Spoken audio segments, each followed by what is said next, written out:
Damos início a mais um programa Anatomia do Poder e hoje realmente tenho o privilégio de entrevistar uma das figuras mais importantes do momento brasileiro, querido amigo, general do Exército, foi comandante, inclusive, de regiões como general do Exército, pessoal do Comando do Exército, foi vice-presidente da República, é atual senador e uma das cabeças mais brilhantes do país, por sua visão absolutamente enciclopédica e abrangente sobre a realidade brasileira e internacional, que é o senador Mourão. E vamos conversar sobre diversos aspectos, começando de início, abordando algo que os jornais davam recentemente, que o interesse estrangeiro pelo Brasil tem diminuído nos meses de abril e maio, pela desorganização governamental e da falta de projetos definidos, por um governo que se caracteriza mais uma tentativa de perseguições do que propriamente de governar. E eu gostaria, em função dessa detecção no exterior da queda do interesse do Brasil, até que o Brasil tenha uma orientação mais definida, ouvir a opinião do nosso caríssimo senador Mourão.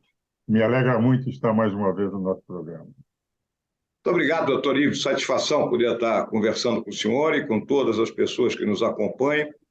Realmente, né, doutor Ivo, nós estamos vivendo um momento complicado, porque vamos fazer uma pequena regressão e lembrar que o governo do presidente Lula, né, vence a eleição no ano passado por uma margem estreitíssima de votos, né? Então, uma maioria da população brasileira, uma maioria, vamos dizer assim, pequena, né, quando comparada com o restante da população, elege, né, um governante de esquerda, mas, ao mesmo tempo, elege um Congresso majoritariamente de centro-direita. Ou seja, é uma dicotomia isso aí. E o governo deveria ter compreendido, né, o alcance da vitória que ele teve, que não foi uma vitória estrondosa, avassaladora, muito pelo contrário, como eu mencionei, foi, né, por uma diferença muito curta. Aí, se nós levarmos em consideração que 30 milhões de pessoas não compareceram e 6 milhões anularam o voto ou votaram em branco, a gente vê que, né, essa diferença é menor ainda. Na O verdade, governo... senador, eu diria o seguinte: nós temos 150 milhões de eleitores inscritos. O presidente Lula teve 60. 90 milhões de brasileiros não votaram no presidente Lula. Ele representa 40% do eleitorado brasileiro. 60% não o quis, ou não compareceram, ou anularam o voto, ou deram 58 milhões de votos para o presidente Bolsonaro, né?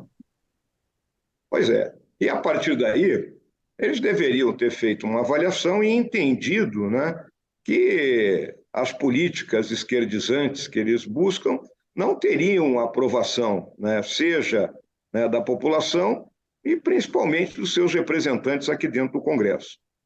O governo se organiza de forma, né, mastodôntica, vamos falar assim, né, com 37 ministérios, né, quando nós tínhamos 23 no governo do presidente Bolsonaro, com dificuldade, né, para, vamos dizer assim, colocar esses ministérios para funcionar, e aí a gente olha nitidamente que há uma descoordenação, que a Casa Civil, que sempre é o grande peão do jogo de um governo, não tem funcionado assim.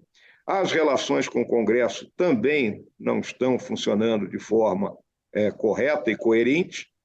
Eu vejo um esforço aqui dentro do Senado dos dois líderes, tanto o Jacques Wagner como o Randolfo Rodrigues, no sentido de procurar, né, vamos dizer, amaciar o terreno para fazer com que as pautas do governo avancem.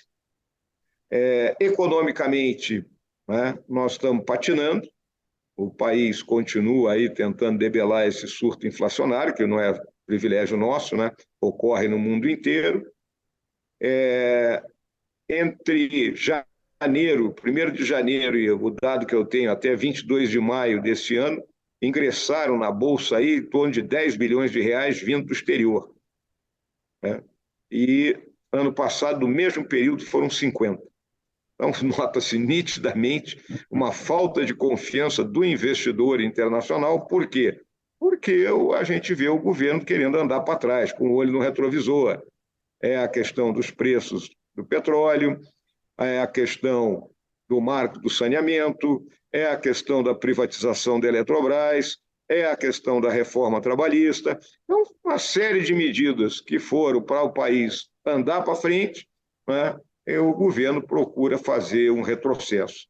Então, quando o senhor soma, né, esse pacote todo, nós vemos que o governo que se diz da união e da reconstrução, na realidade, ele é o da desunião e da destruição, lamentavelmente.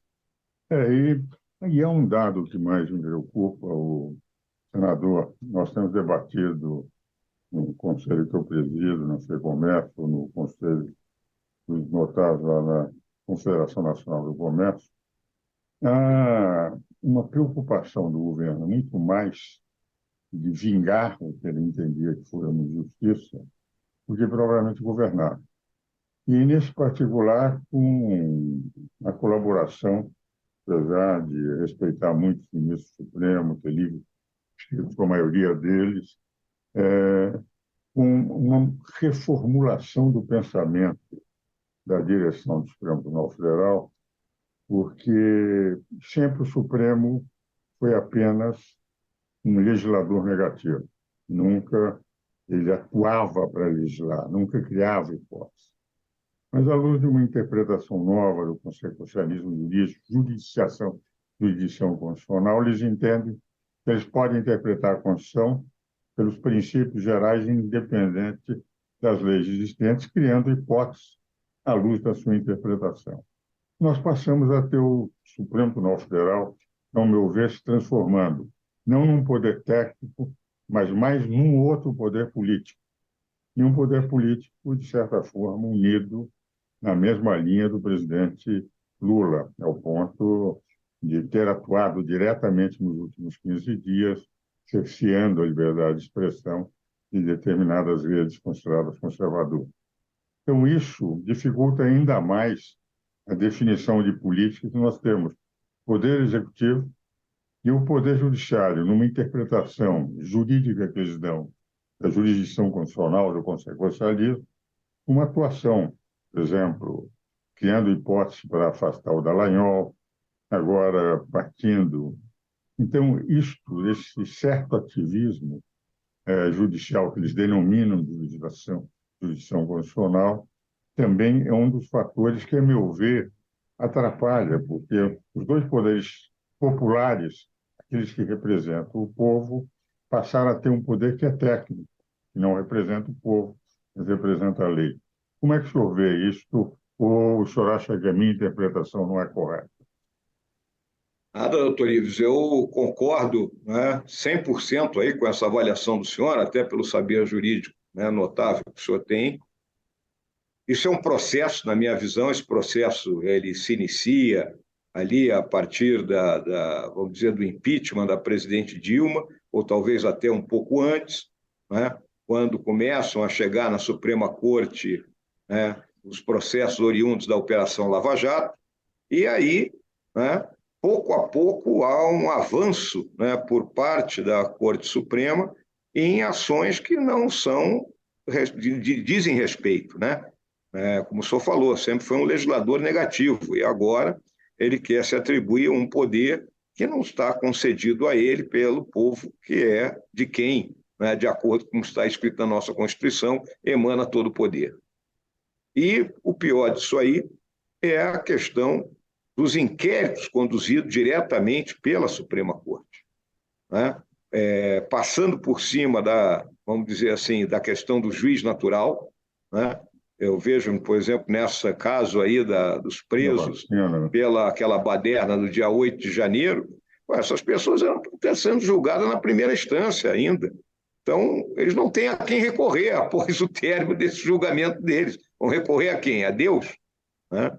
E outra coisa, nós vemos aquele inquérito aí conhecido como das fake news, que para mim eu chamo do inquérito Bombril, de mil e uma utilidades, né?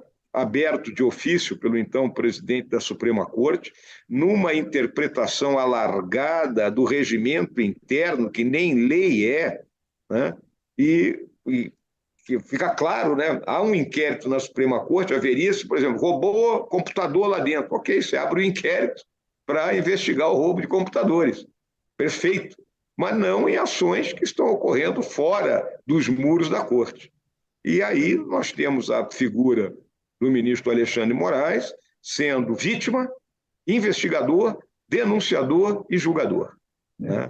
E o dado grave aí, a meu ver, é o seguinte: pelo artigo 129 da Constituição, senador, a ação penal ela é privativa, competência privativa do Ministério Público. O que vale dizer, só o Ministério Público pode iniciar com essas investigações uma ação. O Procurador-Geral da República pediu o arquivamento. Quando ele pediu o arquivamento, significa que quem tem a competência constitucional são eles, os membros do Ministério Público. O que ele decidiu o Supremo? Com base, como o senhor disse, do regimento feito por eles, esquece o artigo 129 da Constituição, não aceitaram o pedido de arquivamento e alargaram o conceito de dentro da própria casa, dizendo que o sistema eletrônico, a internet, fez com que a própria casa fosse o Brasil inteiro.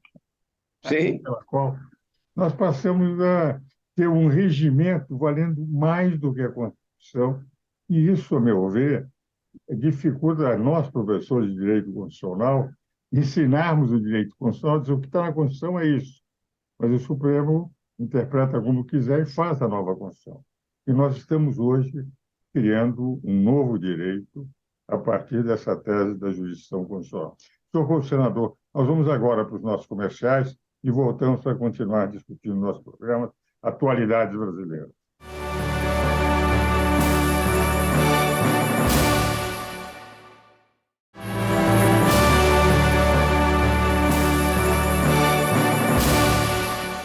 Damos continuidade ao programa Anatomia do Poder, hoje tendo o privilégio de entrevistar o eminente senador Mourão, que foi general do Exército, vice-presidente da República e recebeu todo o apoio para ser eleito senador do povo do Rio Grande do Sul.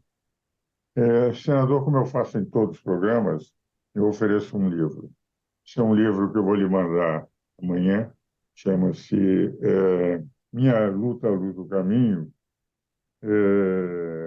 São José Maria Escrivá foi um santo canonizado em 2002 e ele esteve no Brasil em 1974 e eu devo muito na minha vida o que eu aprendi com ele.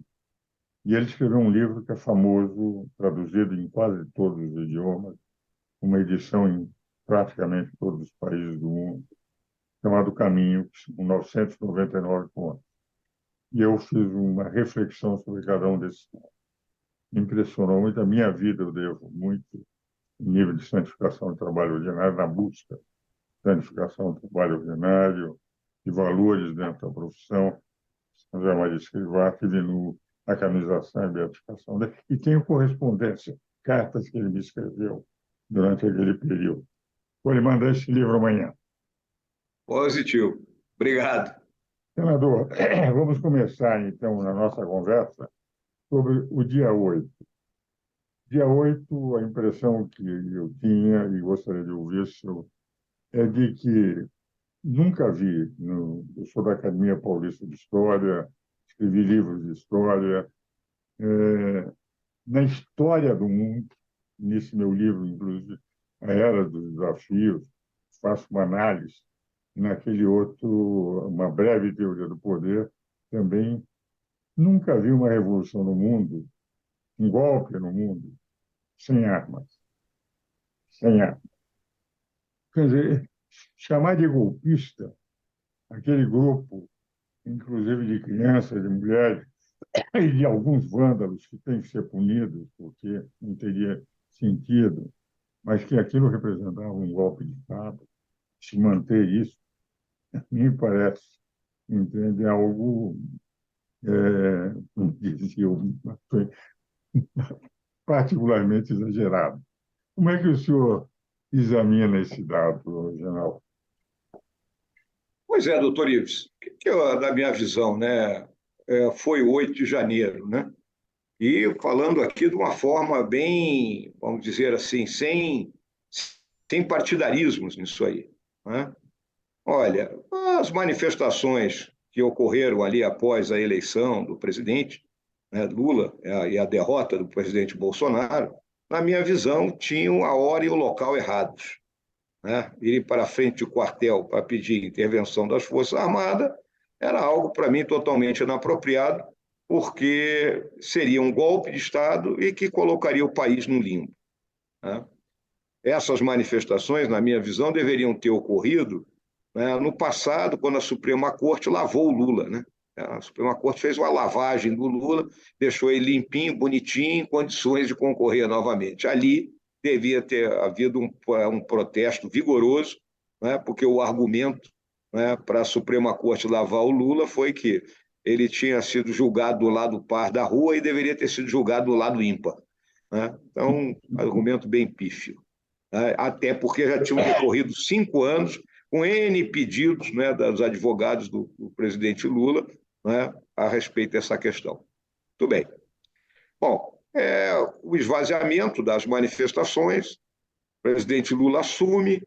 Ali na sexta-feira, dia 6 de janeiro, no QG do Exército, nós tínhamos umas 200 pessoas, e aí no final da semana reacende, né, a chama, com muita gente chegando, e a partir ali de meio-dia e meio, 2 horas da tarde, 1h30 da tarde, essa turma se desloca para a esplanada dos ministérios, e aí, descontrolada, sem nenhuma ação por parte das forças de segurança, termina por fazer uma depredação do Palácio do Planalto, do Congresso, né, e da Suprema Corte, do prédio da Suprema Corte.